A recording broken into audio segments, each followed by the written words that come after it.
अस्सलामु अलैकुम वरहमतुल्लाहि वबरकातुहू। आज हम सही बुखारी की हदीस नंबर 11 पेश कर रहे हैं, जिसमें रसूलुल्लाह सल्लल्लाहु अलैहि वसल्लम ने सबसे अफजल इस्लाम की निशानी बयान फरमाई है।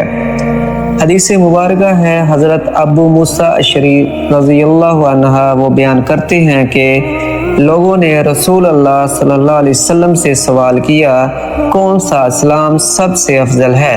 रसूल अल्लाह सल्लल्लाहु अलैहि वसल्लम ने फरमाया, वो मुसलमान जिसके हाथ और ज़बान से दूसरे मुसलमान महफूज रहें। इस हदीस से हमें सीखने को मिलता है कि इस्लाम का आला दर्जा ये है कि दूसरों के लिए अमन व सलामती का ज़रिया बनना।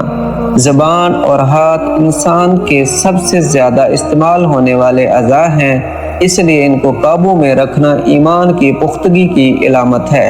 हकीकी मुसलमान वही है जो दूसरों को नुकसान पहुंचाने की बजाय इनके लिए आसानी और खैर का ज़रिया बने।